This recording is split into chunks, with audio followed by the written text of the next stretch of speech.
Good morning, guys. Yes, you read it right. Today is my birthday. I turned 30 and still pretty. We are going to work on this Mazda 6. This one came for major service, so oil change and all the filter, fuel, cabin, air and oil filter, and also for diet. So we are going to check what we can see on the car. I drove it here, so I already noticed that it has some suspension issues like knocking noises.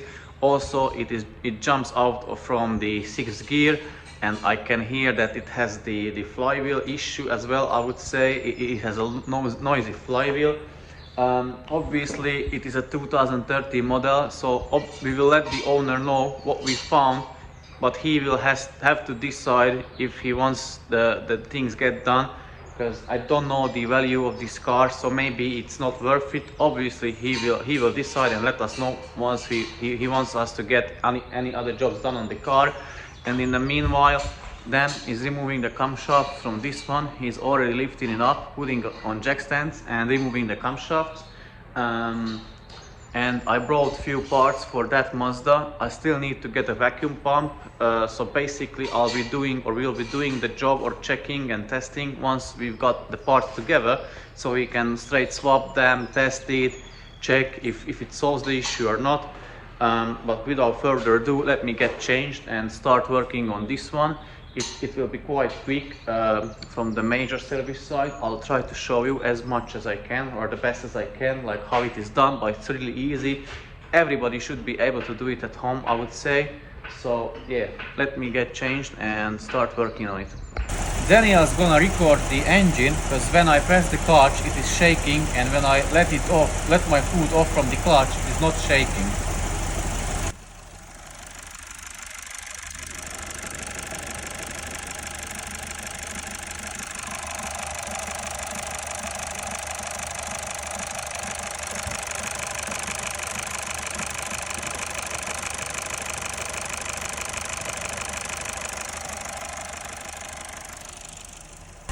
Yeah, that was it. So now I'm checking the live data on that Mazda. The oil pressure at 77 degrees of Celsius is around 140, which is somewhat on the lower side. If I test it at 2000 RPM, it is 160, again slightly lower. And at 3500 RPM is 360. So again, it's on the lower side, so I'm assuming that the oil strainer is getting blocked. We will let the customer know. What we definitely recommend, dropping the oil pan and checking the condition of the oil strainer, and from that we can see if it is getting blocked, if it is already blocked, or how it is looking like. And based on what we find, we can suggest him a replacement. Let me check the injector correction factors or values. The injector correction factors looks okay to me. I don't know how much you can see, but anyways, they are not more than 0.5, 0.4, so they are fine. Let me check the DPF region frequency. It done the region like 23 kilometers ago. That has to be monitored by the owner, like how often it does. And also let me check the vacuum pump, the values for it. The vacuum pump was at 7.6 kPa, which is normal. It goes back fairly quickly. I just want to see if it is start to stop somewhere, and yeah, it stops around 9-ish, so it starts to slow at 9 kPa. Also, what we definitely recommend, because I'll show you on the camera, but the valve cover hasn't been removed on this one, so we definitely recommend to getting that removed, changing the injector washers, check the camshaft, because it is a 2013 model. It may have the worn camshaft, so we will let the owner know about that as well. But again, the owner is the one who's got the last word, and he decides what will be done to the car and what not. Okay, so the beauty cover is removed from the engine, and let me show you this side of the valve cover. You cannot see that bubble sticking out, that sealant bubble, but if you have a closer look, that looks like the old silicone sealant from the factory, because it is like white or brownish. And what usually people put, or what we put a black sealant on there. Although the injector area is pretty much dry, so it is looking good, but I would still recommend getting the valve cover removed. Also, carbon cleaning was done to it. How I know? Because I've done it a few months ago, maybe last, I don't know when, but I've done it. I think, if I remember correctly, I have changed the exhaust pressure sensor as well. I think I've done it, but I'm not 100% sure. And the owner contacted me few months ago maybe, that he's got the battery light on, and I'm not sure if he had the overheating light as well, and that is, guys, because of the drive belt.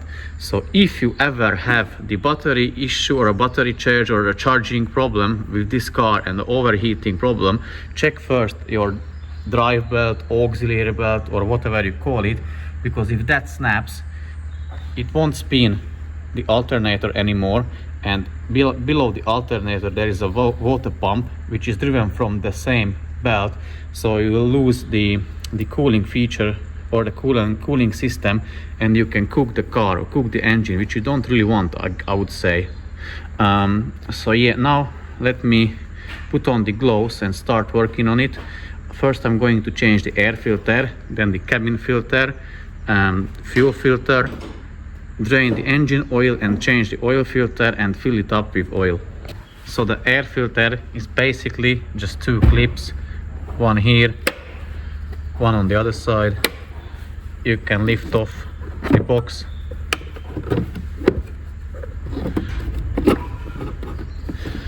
Also you can disconnect the muff sensor.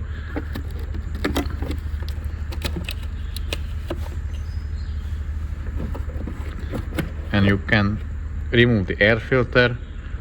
I'm going to change it off camera, and I'm going to change the cabin filter. I'll show you where that is located and how to get access to it.